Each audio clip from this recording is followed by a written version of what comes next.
sheriffs all across this nation have come together on certain areas of this, and none so more than the Texas sheriff. Geographically, I sit on a corridor out of Mexico on the Rio Grande Valley sector. It's the 7759 corridor. Now, this corridor leads to Houston.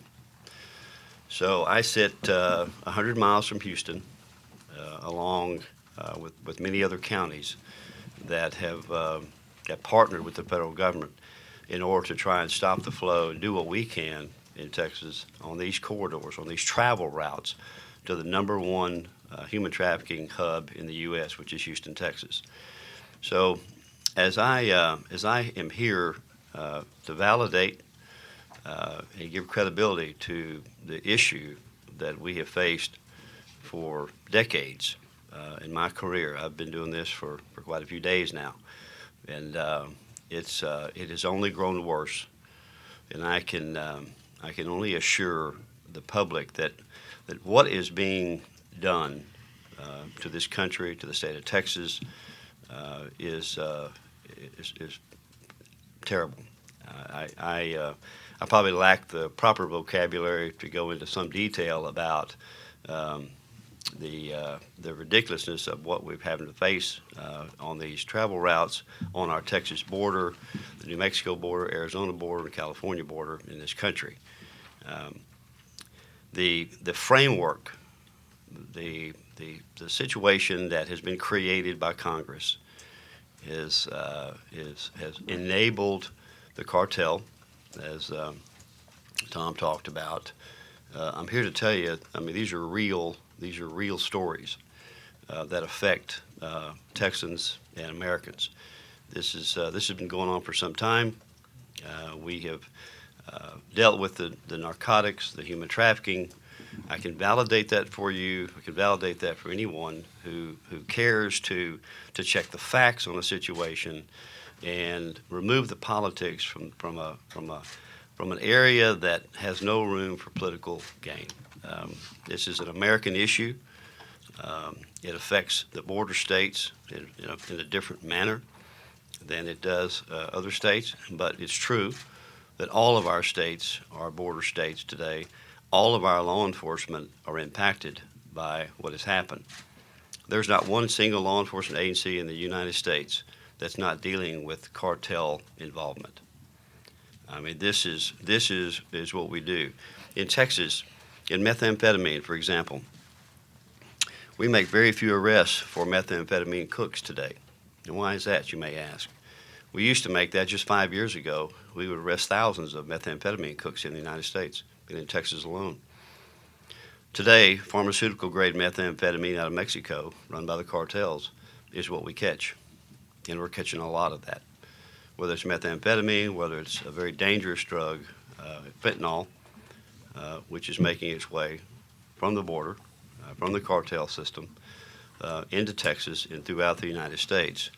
We still have massive amounts of these drugs. Marijuana, obviously, is being reduced a little bit now from the other drugs, but large amounts of cocaine. We're talking tons of this stuff that are still coming through. And and Tom mentioned about the fact that the cartels run the border, and they may run even more so than that. Are they in Texas? Certainly. Is Texas law enforcement dealing with cartel involvement? Absolutely. That's unquestionable. It's ridiculous for someone to question whether or not that the cartel plays a major role in what's happening in our state of Texas and in other states. So these are real, validated, unquestioned issues that we face as Texans and Americans in this country. The power, the strength, the ability, the penetration of the cartels is profound. It is profound. If you care to check into that, if you want to find out exactly what's going on, well, then contact me. I'll take you down the border and we'll show you exactly what's happening down there. Now, let me quickly address a couple of things that are bothersome with the press and some of the things that come from the opposition to our laws in this country. As a rule of law person, as a professional peace officer, in the state of Texas, I operate on the rule of law, and people who advocate breaking that law, I have an issue with it. That's what I've done my whole career. So the issue on humanitarian care, I'll be back at the Rio Grande Valley sector on the 8th of July again, and the ridiculousness of what is being told on the treatment of the kids, and quite frankly, many of the kids are being caught over and over again. This is a number over 30% where kids are being rented. And this is where I've said before that the framework for kidnapping and human slavery and these things have been created by Congress's inaction. I mean, this is what they put in place. They've developed a framework where this has enabled the cartel to do this over and over again. So this is just what the inaction of our Congress, those who oppose the laws that have been in place by Congress, have done to us. But I can assure you that the humanitarian concept there, whether it's diapers, whether it's medical care, whether it's any type of psychological issues, those folks are there and they're being provided, even as funding is not being provided to CBP. So we have a situation in America here where you won't fund it, and then you'll complain loudly that they're not being taken care of, even though CBP is finding a way, and there's money out of those agents' own pockets in some of these cases to take care of small needs for these folks. But food, water, that's much better care than what they're used to on the trek over, and the money they pay to the cartels to put themselves in this position. So I would implore a fact-based approach to this instead of listening to the rhetoric of folks who I don't know if they've been to the border or not.